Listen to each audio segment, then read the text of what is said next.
Revocast, and today's guest we have Danish Shamim. How are you, Danish? I'm doing good, Ahmed. How are you? I am good as well. Alright, something about Danish that I want to tell you guys is Danish was never a real estate agent. He came from an aviation background, from a hospitality background, and now he's a real estate agent in Dubai. Danish, for the viewers who don't know you, introduce yourself. Well, I guess you've already introduced me in a brief to everybody. But something about me, I mean, I'm a very simple guy, very, very simple guy. I actually didn't start from aviation. I have a little long story. Well, today is the day to tell everybody about it. So I started at a very, very young age.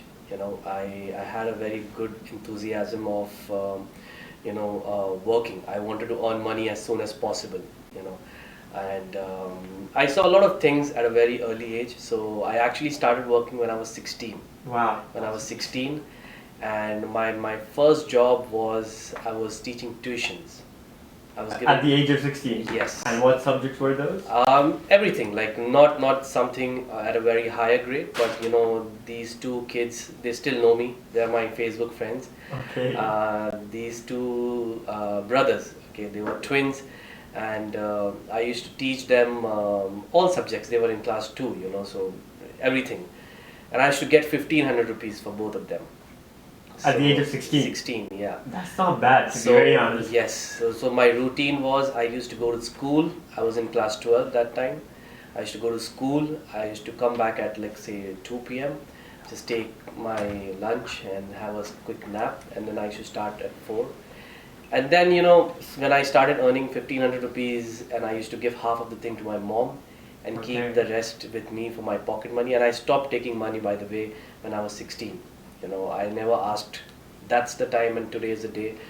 I mean, so when you gave the money to your mom, yeah, your dad never asked that, why isn't I getting the money? He was happy. He was happy. Actually, I gave it to both of them, but it was my mom I was more attached to, and I mean, dad was happy about that. Like I'm giving it to my mom. Even I would be very happy if tomorrow my son does that. So that's the thing.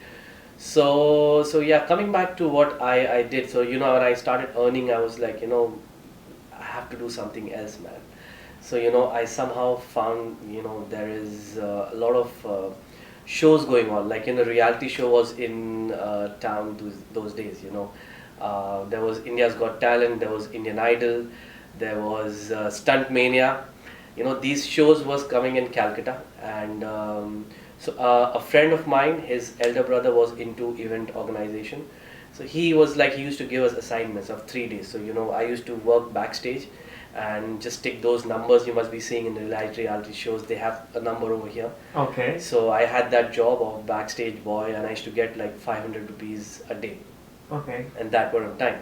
So I started from that particular thing, and then that those were seasonal. Like they used to come like 6 months or something. And then finally I got a job. My first job was in a call center. I used to do... At the age of? 17, you can say. Okay. And may I ask, were you, at that time you were in school? What grade were you in? I just finished my class 12 boards exams, and immediately after that I joined the call center. I wanted to. So it was a part-time, 6 to 10:30, and I used to get 6,000 rupees from that. So I started like my tuitions. I used to do my tuitions for 1 hour, and after that I used to go for the call center. So 4 to 10:30 I was packed, So I used to socialize, but I cut down on that because I had a responsibility of doing something. One question I want to ask here. So before the call center job, you were in school and you were giving out tuitions. I just want to know your school life a bit. How was Danish in school? Especially in grade 9, 10, 11, 12, how was Danish? Obviously because you were earning. So once, at that age, at a young age when someone starts to earn, you're like, okay, I'm earning now.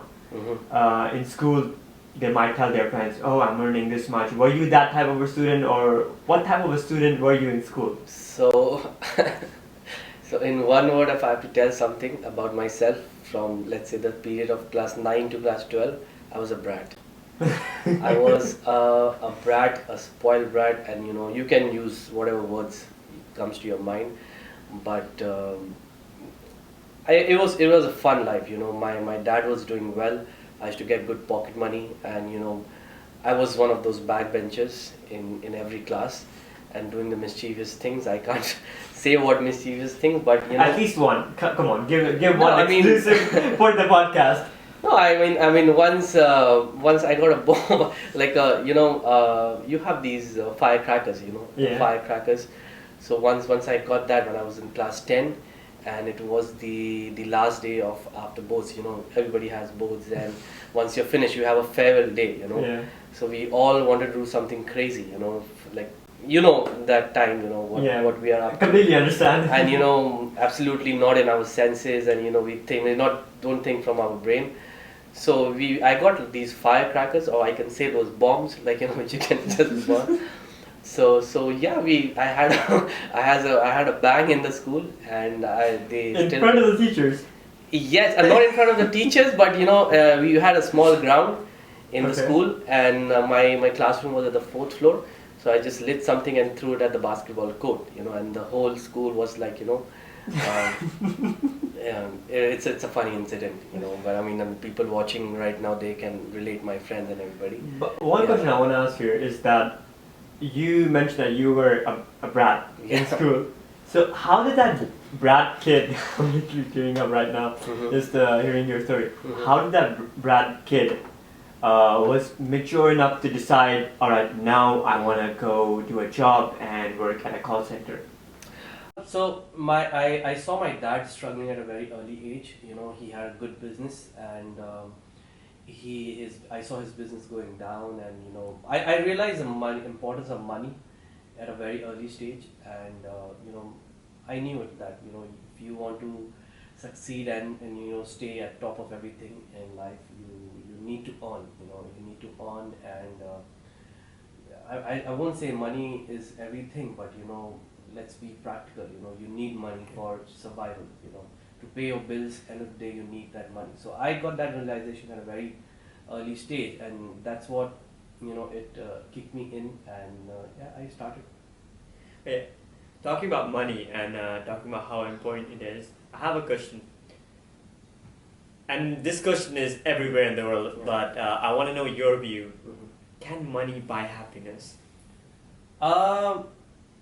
No. For you, for you. No.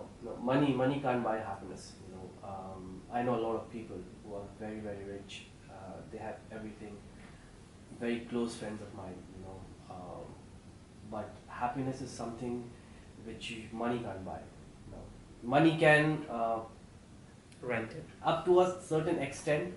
You know, like you said, rent it. Up to a certain extent, it plays a major role in getting the happiness. But you know, like for example, you know, my son, you know, my son, or let's say if I go home, I meet my brother, my sister, you know, if I don't meet them, you know, I don't feel happy, you know, my father.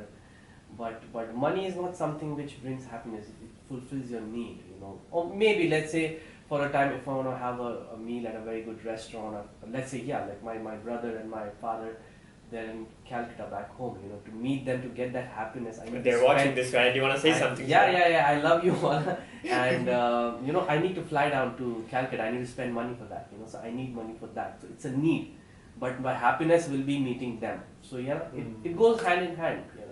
Very true, very true. Yeah. Alright, let's get back Mhm. to the call center days. And Oh, how yeah. did that happen and how did you go from there to your next career? So I started call center. So my main goal to join call center was to earn money, but also at the same time I wanted to improve my communication skills. You know, I used to come from a background we don't speak English at home. You know, my English was very weak. So Really? you know, Because it yeah. doesn't sound like you used to speak. So it was actually like, you know, in my home nobody speaks English. We speak Urdu or Hindi, and so I knew this thing that, you know, if you want to succeed, if you want to grow in any kind of field, you need to be very well versed with your English. You know, you need to communicate well. So I joined an American call center. I used to dial US clients and everything, and you know, touch wood, I improved from there. and then someone told me that you kind of look good, so maybe aviation is a place where you can move in, and there's a lot of opportunities over there. So yeah, I mean, I just gave an interview for an airline. I won't name it, but and I literally had no clue, like what it's all about. By the way, I never sat in an aircraft till the time I joined an airline. Wow. I never Okay. sat in an aircraft, and I just used to see the aircraft flying. So I just used to do those train journeys, which is still like a nostalgia for me to travel. But yeah, I joined an airline, and as a part of perks, we get free tickets. So, my first training was Calcutta to Delhi. I flew first time, and I saw the aircraft first time. I sat on the aircraft first time. So yeah, I started from there, and then I joined aviation, and then I started working as a ground staff. And then again, somebody told me over there, like, that why are you wasting your time over there? You should go and apply for a crew. You get paid double the money what you get over here, and then it's a good life and everything is good. So I applied for a crew. I got through, and then I used to work for a very well-known airline in India as a cabin crew, and yeah, it was good. And then the life goes on, and then I kept on going from there. Perfect. Yeah. While you were in cabin crew, what was because people in cabin crew, me personally, I applied for cabin crew. And, Oh, really? Yes, I did. I applied since I was 21 years old. I'm 23 right now. Okay. For the past 3 years, I applied, and I made it to the final stage. I won't say the name of the company, You should. but but it's the largest one here in UAE. Okay. I get the. Okay, so I made it to the final interview, but I didn't get selected. But one thing is that a lot of closed doors opens one lucky door, and True. maybe that's why we're having a conversation True. here, True. and I'm here in a beautiful, beautiful city. But coming back to my question, since we were talking about cabin crew, I want to know one bad experience or one not so, good experience. I won't say bad, and one really good experience or something you learned from that experience. What do you want to hear about first? From Good or bad? Let's go with the bad one first. Well, I don't have many, but I have seen person dying in front of me on board the aircraft. What was the procedure? And as a cabin crew, 40,000 feet above, ground level, you're in the air. There are no doctors. There are no, nurse. There's nobody. If something happens to somebody, who do you think takes care of everything? Cabin crew. Cabin crew. So we are trained first aider. We are even trained to deliver babies. I am trained to deliver babies, and you should make out what else I'm capable of doing. I mean, I'm not saying I'm like a doctor, but handling a heart attack, asthma, bleeding, guts, this, that. So I mean, yeah, coming back to the point, it was a heart attack on one of my aircraft, and I was not the person handling, but there was someone else, a senior person handling, and we tried reviving the guest, and we gave CPR, we gave cardiac compression and everything, but he died. So that's a very, very sad moment. Like I have never seen somebody dying in front of me. Just so that was something very, very sad which happened in my career of flying. By the way, I know you were the one who was handling it, but what's the procedure if someone does pass away? Because obviously when someone passes away, there's a lot of panic around. Yeah. How do you control? I want to know the procedure, the cabin crew things that people don't know. Tell me that. So we have protocols to follow. We first of all we inform the captain. He's the captain of the ship. Captain of the aircraft. And first thing we inform him. We try to land as soon as possible. Depending upon so there's something what we call triage. Okay, triage is something we mark as per color code, like if it's red, green, or yellow, or if it's very serious. So we access it. We see what is it. If it's a heart attack, we see the breathing, we see the pulse. You have to check everything if it's going normal, if it's sweating.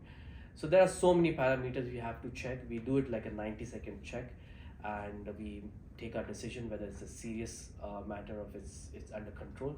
Most of the things are under control, like if it's high blood sugar level or low blood sugar level, or let's say if it's just your panic attack or something, we handle most of the things. But generally we try to land as soon as possible to the nearest airports, and by the time we land, we already have the medical personals waiting for us to land and take care of everything on board. But when we talk about life, you can lose your life within seconds. So time is very, very important. So yeah, I mean, it's a whole lot of first aid we do, but we do try to save lives, and we have so many time. So I've heard this myth. You can confirm that for me. Yeah. So if someone passes away, this is what I've heard. So they put him in a sleeping position and put a cloth above him, so it seems like he's sleeping. So when people pass and when they see him or her, they don't panic. Is that true? How do you know this? Because I applied for cabin crew and I asked someone. Okay. Is that your cabin crew friend? Yes. Is it true? See, I mean, if it's come from somebody who's a part of industry, then yes, it's true. So that's one of the procedure we follow. Because again, you just told me about the panic part, right? How do you handle the panic? So imagine you are flying on an aircraft and you have a dead person sitting right next to you. There are more than 200 passengers on board, so you don't want the people to get panicked, so we are trained to handle that as well. So yes, we do make it look like that person is sleeping. And yes, what you said is right. So I was telling you about the one good memory. The good memory. I told you about the celebrities. I met a lot of them. Another very good important part of my cabin crew journey was I used to visit a lot of different countries. So till now I have visited more than 45 countries. 45 countries. Wow, that's a big number. I'm very, very proud of that. And that taught me a lot. Going to different cultures, different countries, meeting different people. Trust me, traveling is something which will teach you a lot, and that is something, even if you have money, you can't earn that. Tell me one thing, you have so much of money in your bank account, and if you don't have a US visa, can you travel to New York? Obviously not. Even if you have money, you cannot get the appointment. Yeah. I'm just saying, so it's not just that money can buy that particular thing for you, but traveling is something which I suggest every youngster should look forward to. And the more you travel, that's something which you earn in your life. Traveling is everything for me. So at what age were you traveling? I was 20 when I started traveling to different countries. 20. Like for me, I've been to London like more than 30 times. I've been to Singapore more than 20 times. I've been to. It must be boring now. Not boring. These places are always nice. You will always find some of the other places new. I know a lot of spots over there. Amsterdam. Amsterdam is like at the back of my palm. I know each and every corner in Amsterdam, where to go, what to do, and everything. So yeah, I mean, a lot of good memories. Yeah, I mean, I made a lot of one friends. In particular that you remember vividly. What? One in particular that you remember vividly that this was a really good memory in Amsterdam. One good memory of Amsterdam. Oh, I mean, Amsterdam was always fun. I used to sometimes go out alone to explore, and sometimes with my friends, the crew friends, and everything. So it was nice. I mean, there's nothing in particular about Amsterdam, but Amsterdam is always wonderful. But I have got a lot of appreciation on board from a lot of guests. I've got a lot of regards, a lot of respect from the people. I used to make announcements on board. I was promoted to a cabin supervisor. Wow. Okay. And when I was a cabin supervisor, my flight used to be one of the happiest flight. I used to make sure that I create wow moments for everybody on board, and people used to love being with me, my set of crew, my passengers, and everybody. So I mean, I can't say one, but I had a lot of fun, a lot of memories, and good memories. Yeah, let's move on. Let's move on. All right, perfect. At what age did you stop your aviation journey and moved on to real estate? And the follow-up question after that is that how was it like, and why did you transition from aviation to real estate? So the transition was not aviation to real estate directly, but I was working in Doha for a reputed airline, and I got a job offer from a very well-known person in India, and I started working. Okay, you can say technically into real estate because I started working for a real estate firm in India, a commercial real estate firm, and I got a job opportunity of as a estate manager. So in estate manager, you take care of penthouses and take care of villas and mansions for a particular person. Just run it like a five-star hotel and managing the staff and everything. So I got a job opportunity in London. So after Doha, I moved to London. I stayed there for almost a year and a half, and subsequently I got an offer in New York as well for the same person. So I used to juggle between New York and London. So I stayed in New York for almost a year, and I was working. I mean, what changed my life and what brought me to real estate? I never thought that I'll be a part of Dubai and working in a real estate market in Dubai. I had no clue about what's happening in real estate. Did you visit Dubai in your... So many times, Okay. with my ex-boss. I have visited, and I've always seen the good part of Dubai. The wow, the downtown and everything. And I never decided, I never thought in my wildest dream that I would be settling down in Dubai. So when I was in New York, I got married. By the way, I'm married. I have a son. His name is Taimur, and my wife's name is Komal. So I got married, and You got married when exactly? when I was supposed to travel to New York. I got married then, and then when we were in New York, my wife got pregnant. And In New York? In New York, yes, she was there with me as well, and we thought of having the baby over there in New York and get the U.S. citizenship for the baby and everything. Sure. But things didn't work out well, and I wanted something else from the life because I had a baby coming in my life, and I wanted to do something different and independently. So I decided to respectfully leave what I was doing at that point of time, and I resigned from the job and I came back to India. Came back to India without even thinking what I'm gonna do next. I was all concentrating on my baby, taking care of my wife, and 4.5 months we were there. 4.5 months we were there in New York. 4.5 months in India. I had my baby. My wife was well. I saw my baby. I spent time with them, and then it was time to move on. So when my baby was when Taimur was 2 months old, we thought of going for a vacation, and Dubai was the place we decided to come for a vacation, let's say a week vacation. So we came to Dubai for the first time after Taimur was born, and then when I was there, I saw a video of Farhan Bhai. Farhan Bhai's video. I was looking for a job, not to hide from you, but yes, in Dubai we decided that we will shift to Dubai. But I was getting offers of job in hospitality industry and everything, but I never thought I'll go into real estate. I never knew how well real estate is doing in Dubai. So I just one random day I was using Instagram and I just saw Farhan's Bhai video of I still remember those words about Revo. He said in that video that we are one of the smallest firm in Dubai, but it does not matter where we are right now. What matters is where we want to be in future. So that hit me somewhere, and there was a simplicity in that video, and for me, I can judge, or not judge is not the right word, but I can understand a person very quickly. I get the vibe like this, that which type of person is that. So I got a very good vibe from Farhan Bhai, and I sent him a message, and we planned to meet and everything. But sadly, I was traveling back to India, and he asked me to come and meet him, but I said that I will be back to Dubai. So I went back to India. After a month, I got my visa done, the 3 months visa to Dubai, and I was at the airport.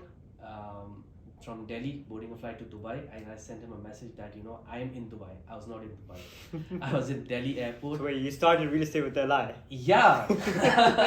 No, Okay. lies are good sometimes, you know. So it They was. say lies are allowed if it saves your life. Yes, absolutely. And so my perspective was just, you know, I don't know how quick he was. He is, you know. I just thought maybe I'm sending, because I wanted to be on top of everything, you know. I want to start immediately. So I started my work at the time I was at the airport. So I just sent him an email that, you know, I'm in Dubai, because I knew that I'm landing in some hours from now. Technically not a lie. Yeah. Okay. So I thought maybe he will call me in 2 days. I will just go and meet him. I got a reply in like 5 minutes. You know, let's come tomorrow 10 a.m. in my office. Let's meet. So I landed at 12 midnight. I went to the hotel. I checked in 1:30, 2 a.m. at in the morning. I slept. I was at Revo's office 9:30 in the morning. 9:30 in the morning. I was there. I met him. I liked everything. Trust me, I didn't even research about any other company in real estate, what other companies are offering, what other companies are doing, how big companies are there, nothing at all. I met Farhan Bhai, I liked the concept, the charity model he explained me, that touched me, you know, a lot, because I wanted to do something different. I achieved, Alhamdulillah, I achieved a lot in life, you know, earned a lot in life. But this was the time I was looking for something like this. You know, I can connect with a firm where I'm not only earning, but I'm contributing towards the society. You know, and as the logo and the motto of Revo is, you know, we want to make this world a better place.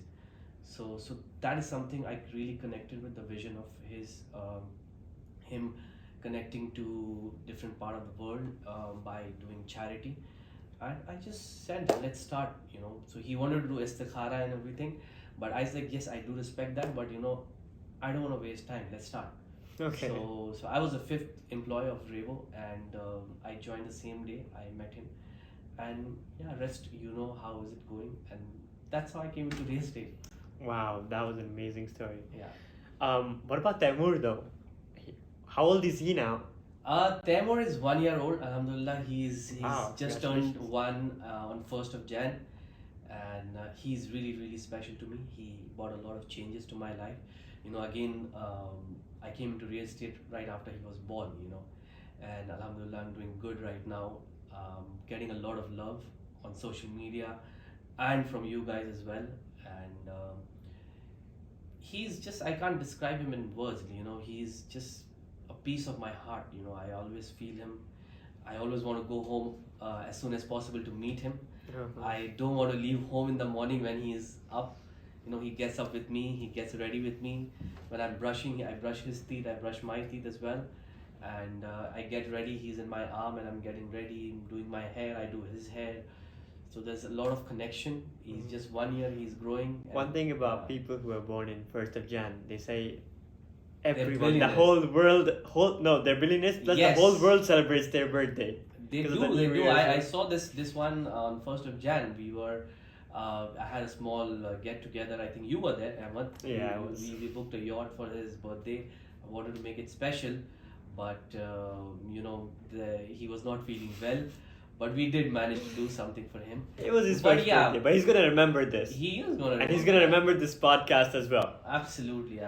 So when he grows up, he watched this podcast and how his father transitioned from a brat to look at him now. But yeah, it's all a part of life. And look how you have transitioned from a person who was 16 years old, 17, a brat kid. Then you went to call center, then changes in life from here to there. Absolutely. I have never had someone in my life or on the podcast who had such a happening life. So you're blessed with that. You're blessed with experiences, and yeah. you're blessed with a lot of, experiences. Mhm.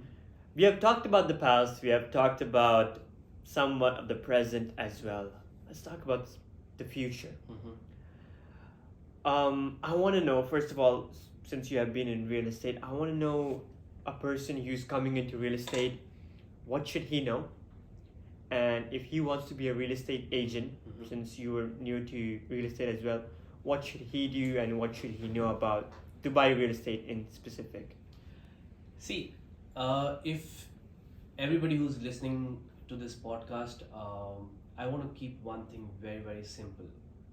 You want to come into real estate, you want to sell properties, you need to be passionate about selling. Very, very passionate about selling. It's not that you just come here for the money. I know money is good, the money is good, and you make a lot of money, but that money comes when you have the passion, of selling. So you need to have a lot of patience as well. You need to have an attitude of self-learning, because the market is very, very fast, very, very fast. People can just walk over you. So you need to be passionate. You need to be patient of everything, whatever come across. You need to be a self-learner. You need to learn as quick. You should not wait for somebody who can come and teach you something. By the time the time comes, you should be knowing that stuff. So yeah, that's about it. I mean, just be passionate about selling. I think selling is everywhere. You, me, the people who are watching this, we all do some kind of selling in our day-to-day life. Right now, you convinced me to do this podcast. It's kind of a selling. You sold me this podcast. This, they say the selling starts when you're born. So Yeah. you can see it, even Taimur, when he wants something, he sells. Every day he does that. He does a marketing strategy of crying. Exactly. That's what my point is. That's what I want to say. That's a very good example. I can so much relate to it, because whenever I keep him on the floor, I want him to walk. He just do this and then he starts crying, and I have to take him back into my lap. So yeah, I mean, selling. Everybody's into selling. It's just that you need to realize and have more passion to it. And again, for me, why I have succeeded in real estate is I'm more into relationship kind of building. I don't only look forward to sell something. You know what I mean? I don't want to sell a product to a client or a person, but I want to find a product for that particular person. There's a huge difference between these two lines. Very true. When I say I want to find a product for find a house or find a kind of property for that person, is I don't want to sell him what I have in my piggy bank. I want to understand his needs, his requirement, what he wants, and then find something for him. And when I give that particular thing to him, that's what my relation is with him, and that's what makes my relationship with him or that particular person. So that's what I think about. Perfect. We've actually Taimur, he distracted us, but taking a bit back, talking about relationship. Let's talk about how did you find your relationship with your current wife, and do you want to tell the story how you met her since you were in New York and how it started? We had a love marriage. I dated her for a long time before we got married, and I met her in the airline. I was working back home in India. Okay. And Oh wait, so you were that young when you met her? Yes, I was 21, 22, I guess, when I met her. And yeah, it's a long love story, cute one. She's a Punjabi, I'm a Muslim, and we didn't have any problem getting married. Both our families are very, very understanding. And literally, I get this question a lot of time that, how hard it was for you guys to get married and to come together. I always tell them it was not hard at all. Plus, you were flying all these countries. Must be hard to contact. I don't know. You were flying around 2005, 2006, around these years? 2014. 14. Yeah, 2014. So I started what was working? Microsoft Mail. I'm Gen Z, so I don't really know. There was Gmail. Gmail. There So was you Gmail, guys there used was to contact. Facebook, there was Instagram. Oh, come on, man. I mean, it's not. You are 23. I'm 29. Okay. There's not a lot of difference in that age. I mean, whatever you have seen, I've seen the same thing. So it was the same. I mean, it was good. I mean, we used to fly together. She was a cabin crew as well? Yes, She was a cabin crew. I just told you she was in the same company I was working back home in India, and we've been to so many places together, man. Come on, we've been to Paris, we've been to Amsterdam, we've been to London. We've been all around together, Wow. and we're still traveling. And I wish to travel with her for coming future as well, along with Temur now. So, by the way, Temur has been to 3 countries now. Wow, wow, that's an amazing love story. Yeah. And now let's come back to the future. Mm-hmm. You're in real estate now, and your life was happening, but now you are in the most happening country and the city in the world. You are in Dubai. Mm-hmm. What do you think about Dubai, and what do you think about Dubai's vision? Obviously, there's a 2040 vision for Dubai as well. Mm-hmm. What do you think about Dubai and where it's going in terms of real estate and in terms of its future? See, Dubai is doing very well. You know, one thing about Dubai is Dubai always wants to be on top of everything. And what motivates Dubai and what leads Dubai towards being on top is the leader, you know, His Highness, the leader of Dubai. He is so visionary. He always wants Dubai to be on top. He does things which brings Dubai in limelight. Like for example, 31st December, New Year just went. All the top personals all the top personalities around the globe, they were in Dubai. They were celebrating their New Year in Dubai, you know, and the facilities, the multicultural environment over here, the acceptance he has. Like, you know, for example, if you want to buy a property out of India or Pakistan or let's say anywhere in the world, you cannot buy a property, you know. But Dubai allows anybody and everybody around the globe to buy a property here. And having said that, you can get a visa, a golden visa, 10 years visa, 5 years visa, 3 years visa, along with the property you buy. You know, he's offering you a residentship. You know, you get a resident permit over here. Apart from that, it's tax free. You know, there's a lot of relaxation on the tax part. All the top restaurants, all the top hotels are here in Dubai, and it's everything is good about Dubai, man. I mean, Dubai still, it's 30 years old city. You know, it's a very new city, but the heights and the limits Dubai has reached till now, till today. We are sitting at Literally, the heights Dubai has reached because of Burj Khalifa. I mean, today when I talk to my clients on the call, they have not been to Dubai, but they know everything about Dubai. You know, that's the impact Dubai has on people, because they are seeing on Instagram.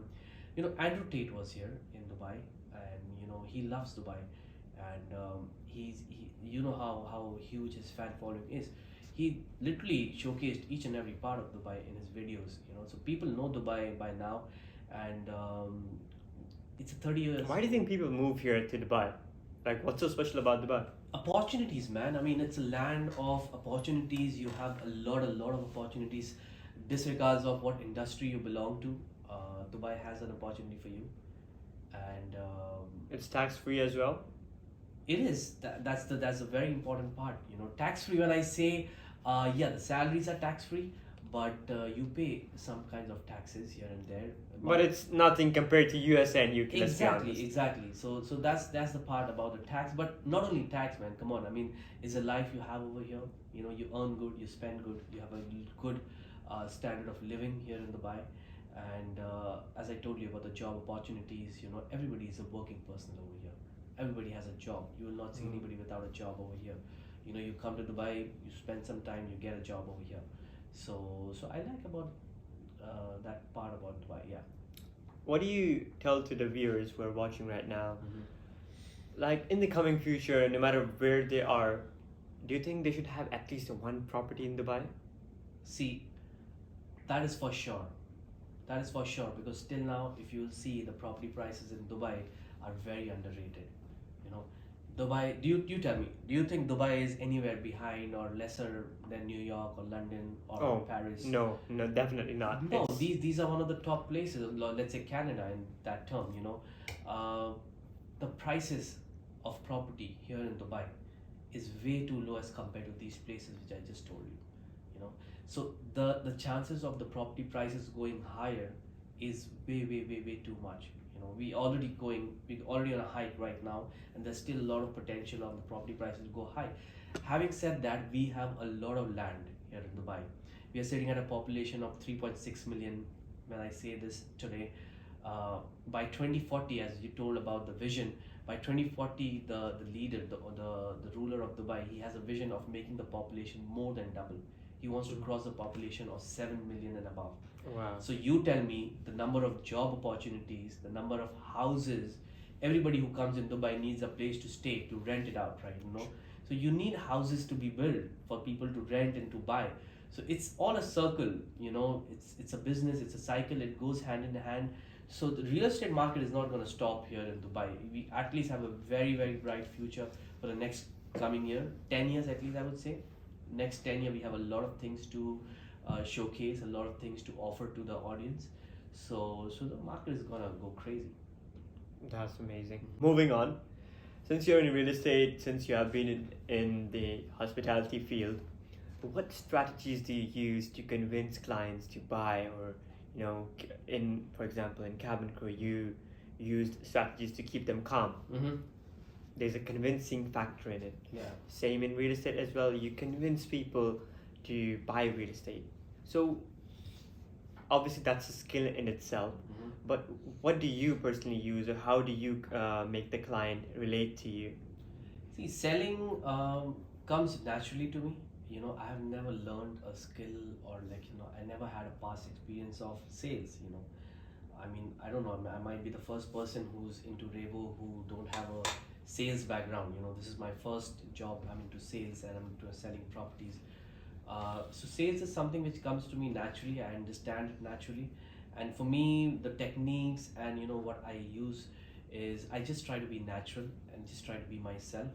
I always try to put myself on on the other part as well, and think from their perspective, and just give genuine advice. And I mean, I'm not after selling. For me, it's not a motive that I meet a client first time, I have to sell him something. I have to give him a property. No, it's not like that. I will be the last person to push you to be a pushy guy and to buy something. So that's what the people like about me. They connect to me on that part. And come on, man, if somebody's meeting me, if somebody's watching my video and they're calling me, they do want to buy. It's just that you need to be patient. It's their hard-earned money.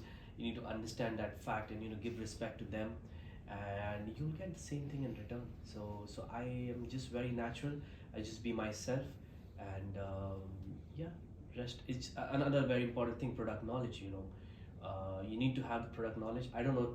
So early in a very short span of time, I know most of the things, most of the areas, and most of the properties developers of Dubai. So I have a good knowledge. So I'm confident when I'm talking. You can today ask me any questions regarding real estate, and I won't ask you because honestly I don't know the answers as well.